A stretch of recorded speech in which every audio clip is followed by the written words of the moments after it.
కేసీఆర్ గారి మీద ఉన్న నమ్మకంతో మీరందరూ కలిసి మరి కడియం శ్రీహరి గారిని గెలిపించిన సంగతి తెలుసు.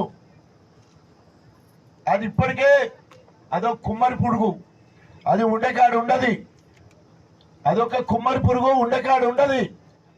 10 ఏళ్ళు ఒక్కడే ఉన్నాడు, మొత్తము జిల్లా మొత్తానికి ఏకైక మంత్రిగా ఉన్నాడు. ఆయన చేసిన దుర్మార్గం పనులకు ఆయనను దళిత దొర అన్నారు.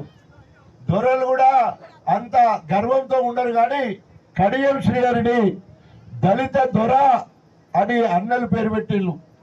అదేవిధంగా కల్నాయక్ అనే పేరు మీద పుస్తకం కూడా తీసిళ్ళు. మరి కడియం శ్రీహరి ఎవరు ఇప్పటికే చాలా మందికి తెలుసు, కానీ నేను ఆయన గురించి చెప్పాలనుకుంటున్నా. కడియం శ్రీహరి గారు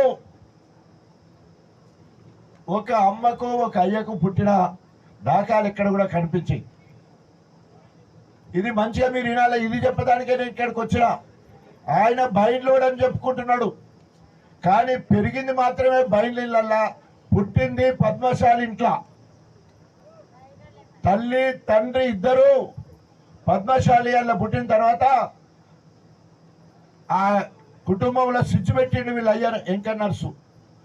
స్విచ్ పెడితే ఆ మొగడు కొడుకును తల్లిని ఎల్లగొట్టిండు. ఎల్లగొడితే అక్రమంగా బైన్లోళ్ళ ఇంట్లో పెరిగిండు కడియం శ్రీహరి. అక్రమంగా బైన్లోళ్ళ ఇంట్లో పెరిగిండు, పుట్టింది పద్మశాలికి. దానికి ప్రత్యక్ష సాక్ష్యము దయాకర్ రావు గారు, ఎర్రబెల్లి దయాకర్ రావు గారు.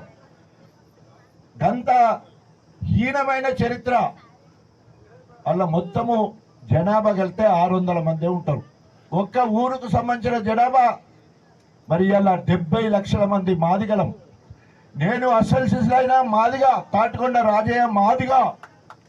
నీకు దమ్ము ధైర్యం ఉంటే, కడియం శ్రీహరి నీకు సిగ్గు శరం ఉండేది ఉంటే, నేను డాక్టర్ తాటికొండ రాజయ్య మాదిగ ఎట్లా అంటున్నానో, నేను కడియం శ్రీహరి బైన్లని ప్రకటించి చూద్దాం. అప్పుడు నువ్వు నేను తెలుసుకుందాం. ఛాలెంజ్ చేస్తున్నా, నీ కులస్తులకు నువ్వేం చేసినావో చెప్పాలి. నీ కులస్తులు ఎప్పుడన్నా ఇంటికి కనీసం కుల భోజనం పెట్టినవా? నువ్వు నీ అయ్య చనిపోతే గుడ్డు కొట్టించుకోలే నువ్వు. నీ అయ్య అంటున్నావు కదా, ఎందుకంటే వాళ్ళ అమ్మ చెప్పింది, బిడ్డ మనం శాలము బాయిల్లోనికి గుండు కొట్టించుకోవద్దని చెప్పి ఈయన గుండు కొట్టించుకోలే. ఈయన గుండు కొట్టించుకోలే, వాళ్ళ అయ్య చనిపోతే గుండు కొట్టించుకోలే. వాళ్ళ అమ్మ ఇప్పటికి కూడా ఉన్నది. వాళ్ళ అమ్మని అడగాలి, చెప్తుంది. వాళ్ళ అయ్య ఇక్కడ ఆమె కరెక్ట్ తెలుసు వాళ్ళ అయ్య గురించి. కడియం శ్రీ అయ్య గురించి ఎవరికి తెలుస్తుంది? వాళ్ళ అమ్మకి తెలుస్తుంది. ఇప్పుడు ప్రత్యక్ష సాక్షి.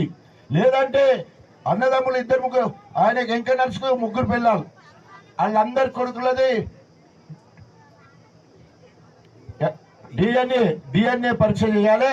కడియం శ్రీ డిఎన్ఏ పరీక్ష చేస్తే అన్నదమ్ముల వరుస కూడా తేలిపోతుంది. అసలు సిసలైన కులం ఏందో తేలిపోతుంది.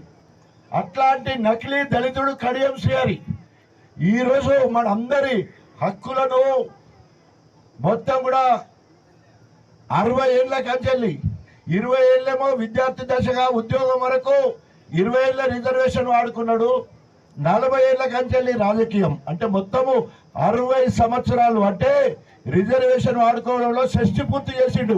అక్రమంగా వాడుకున్నాడు, అక్రమంగా కులాన్ని వాడుకున్నాడు.